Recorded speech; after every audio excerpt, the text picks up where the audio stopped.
యేసుని ప్రేమ ఛానల్కి స్వాగతం. దయచేసి ఈ ఛానల్ని లైక్ చేయండి. తెలుగు డైలీ ఆడియో బైబిల్ ద్వితీయోపదేశకాండము 33వ అధ్యాయము. దైవజనుడైన మోషే వృత్తినొందక మునుపు అతడు ఇశ్రాయేలీయులను దీవించిన విధము ఇది. అతడిట్లనెను: యెహోవా సీనాయి నుండి వచ్చెను, శేయీరులో నుండి వారికి ఉదయించెను. ఆయన పారాను కొండ నుండి ప్రకాశించెను. వేవేల పరిశుద్ధ సమూహముల మధ్య నుండి ఆయన వచ్చెను. ఆయన కుడిపార్శ్వమున అగ్నిజ్వాలలు మెరియుచుండెను. ఆయన జనములను ప్రేమించును. ఆయన పరిశుద్ధులందరూ నీ వశమున నుందురు. వారు నీ పాదముల యొద్ద సాగిలపడుదురు. నీ ఉపదేశమును అంగీకరింతురు. మోషే మనకు ధర్మశాస్త్రమును విధించెను. అది యాకోబు సమాజ స్వాస్థ్యము. జనులలో ముఖ్యులను ఇశ్రాయేలు గోత్రములను కూడగా అతడు యెషూరూనులో రాజు ఆయను. రూబేను బ్రతికి చావకయుండునుగాక. అతని వారు లెక్కలేనంత మంది అగుదురు. యూదాను గూర్చి అతడిట్లనెను: యెహోవా యూదా మనవి విని అతని ప్రజల యొద్దకు అతనిని చేర్చుము. యూదా బాహుబలము అతనికి చాలునట్లు చేసి అతని శత్రువులకు విరోధముగా నీవతనికి సహాయుడివై యుందువు. లేవిని గూర్చి ఇట్లనెను: నీ తుమ్మీము నీ ఊరీము నీ భక్తునికి కలవు. మస్సాలో నీవు అతని పరిశోధించితివి. మెరీబా నీళ్ల యొద్ద అతనితో వివాదపడితివి. అతడు నేను వాణ్ణి నెరుగనని తన తండ్రిని గూర్చియు తన తల్లిని గూర్చియు అనెను. తన సహోదరులను లక్ష్యపెట్టలేదు. తన కుమారులను కుమారులని ఎంచలేదు. వారు నీ వాక్యమును బట్టి నీ నిబంధనను గైకొనిరి. వారు యాకోబునకు నీ విధులను ఇశ్రాయేలునకు నీ ధర్మశాస్త్రమును నేర్పుదురు. నీ సన్నిధిని ధూపమును నీ బలిపీఠము మీద సర్వాంగ బలిని అర్పించుదురు. యెహోవా అతని బలమును అంగీకరించుము. అతడు చేయు కార్యమును అంగీకరించుమి. అతని విరోధులను అతని ద్వేషించువారును లేవకుండునట్లు వారి నడుములను విరగగొట్టుము. బెన్యామీనును గూర్చి ఇట్లనెను: బెన్యామీను యెహోవాకు ప్రియుడు. ఆయన యొద్ద అతడు సురక్షితముగా నివసించును. దినమెల్లా ఆయన అతనికి ఆశ్రయమగును. ఆయన భుజముల మధ్య అతడు నివసించును. యోసేపును గూర్చి ఇట్లనెను: ఆకాశ పరమార్థముల వలన, మంచు వలన, క్రింద కృంగియున్న అగాధ జలముల వలన, సూర్యుని వలన కలుగు ఫలములలోని శ్రేష్ఠ పదార్థముల వలన, చంద్రుడు పుట్టించు శ్రేష్ఠ పదార్థముల వలన, పురాతన పర్వతముల శ్రేష్ఠ పదార్థముల వలన, నిత్య పర్వతముల శ్రేష్ఠ పదార్థముల వలన, సంపూర్ణముగా ఫలించు భూమికి కలిగిన శ్రేష్ఠ పదార్థముల వలన యెహోవా అతని భూమిని దీవించును. పొదలో నుండి వాని కటాక్షము యోసేపు తల మీదకి వచ్చును.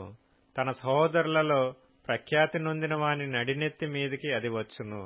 అతని వృషభమునకు మొదట పుట్టిన దానికి ఘనత కలదు. అతని కొమ్ములు గురుపోతు కొమ్ములు. వాటి వలన అతడు భూమ్యంతముల వరకు జనులను త్రోసివేయును. ఎఫ్రాయిము యొక్క 10,000ను మనష్షే యొక్క 1,000ను అలాగున నుందురు. జెబూలూనును గూర్చి ఇట్లనెను: జెబూలూను, నీవు బయలువెళ్ళు స్థలమందు సంతోషించుము. ఇస్సాకారు, నీ గుడారములందు సంతోషించుము. వారు జనములను కొండకు పిలిచిరి. అక్కడ నీతి బలులనర్పింతురు. వారు సముద్రముల సమృద్ధిని, ఇసుకలో దాచబడిన రహస్య ద్రవ్యములను పీల్చుదురు.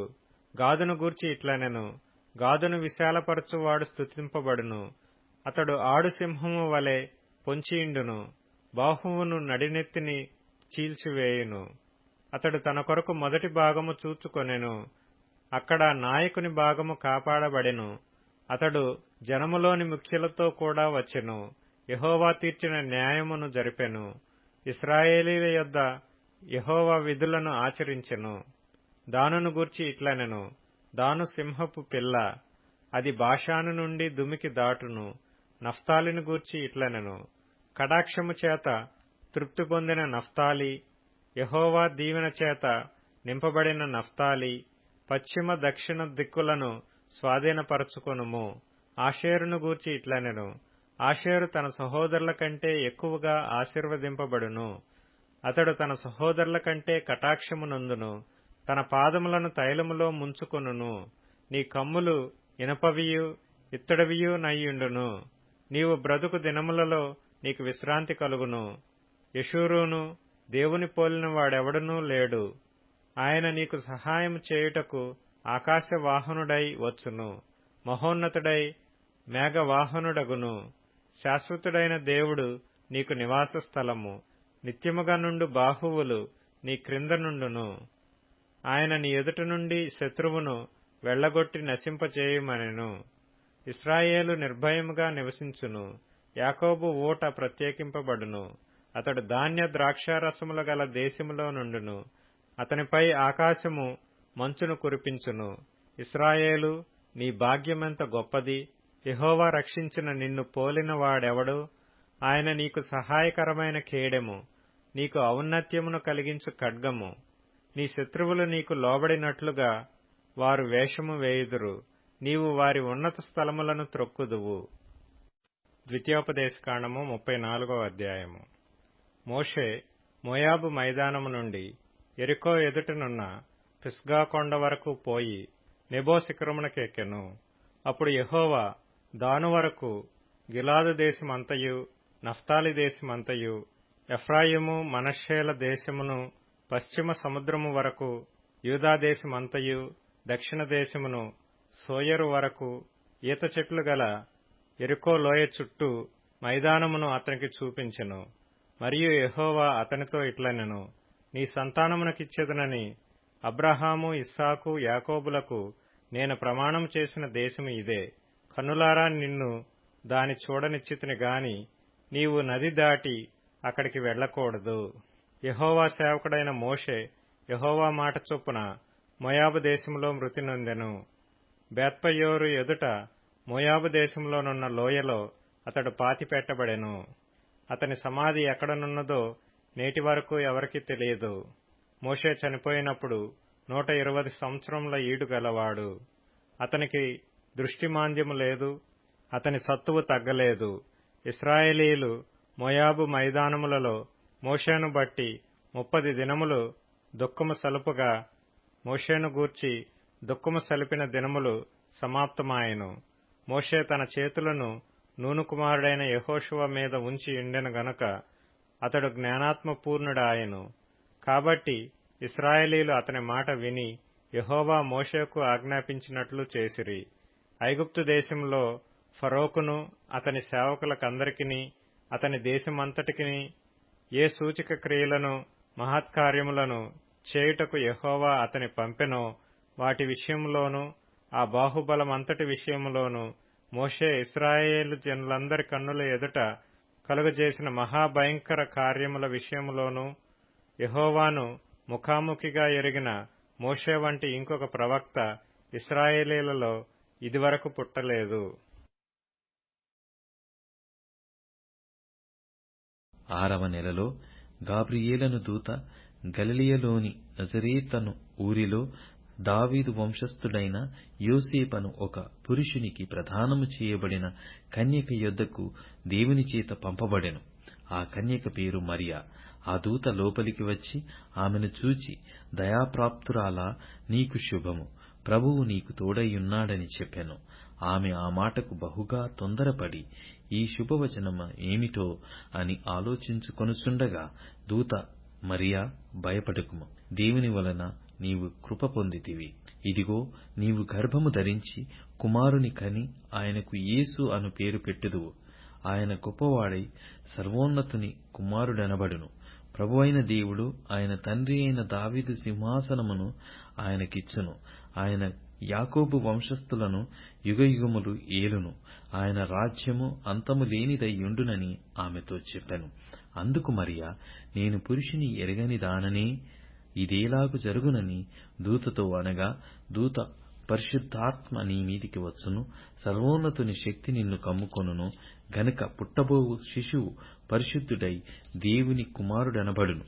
మరియు నీ బంధువురాలు ఎలిజబెతు కూడా తన వృద్ధాప్యమందు ఒక కుమారుని గర్భము ధరించియున్నది. గొడ్రాలనబడిన ఆమెకు ఇది 6వ మాసం. దేవుడు చెప్పిన ఏ మాట అయినను నిరర్థకము కానేరదని ఆమెతో చెప్పెను. అందుకు మరియా, ఇదిగో, ప్రభు దాసురాలను, నీ మాట చొప్పున నాకు జరుగునుగాక అనెను. అంతట దూత ఆమె యుద్ధ నుండి వెళ్ళెను. ఆ దినముల యందు మరియ లేచి యూదా ప్రదేశములోని కొండసీమలోనున్న ఒక ఊరికి త్వరగా వెళ్లి జకరియా ఇంటిలో ప్రవేశించి ఎలిజబెతుకు వందనము చేసెను. ఎలిజబెతు మరియ యొక్క వందనము వచనము వినగానే ఆమె గర్భములో శిశువు గంతులు వేసెను. అంతట ఎలిజబెతు పరిశుద్ధాత్మతో నిండుకొనినదై బిగ్గరగా ఇట్లనెను, స్త్రీలలో నీవు ఆశీర్వదింపబడిన దానవు, నీ గర్భఫలమును ఆశీర్వదింపబడును. నా ప్రభువు తల్లి నా యుద్ధకు వచ్చుట నాకేలాగు ప్రాప్తించెను? ఇదిగో, నీ శుభవచనము నా చెవిని పడగానే నా గర్భములోని శిశువు ఆనందముతో గంతులు వేసెను. ప్రభువు ఆమెకు తెలియజేయించిన మాటలు సిద్ధించును గనుక నమ్మిన ఆమె ధన్యురాలనెను. అప్పుడు మరియ ఇట్లనెను, నా ప్రాణము ప్రభువును ఘనపరచుచున్నది. ఆయన తన దాసురాలి దీనస్థితిని కటాక్షించెను. నా ఆత్మ నా రక్షకుడైన దేవుని యందు ఆనందించెను. సర్వశక్తిమంతుడు నాకు గొప్ప కార్యములు చేసెను గనుక ఇది మొదలుకొని అన్ని తరముల వారును నన్ను ధన్యురాలని ఎందురు. ఆయన నామము పరిశుద్ధము. ఆయనకు భయపడు వారి మీద ఆయన కనికరము తరములకుండును.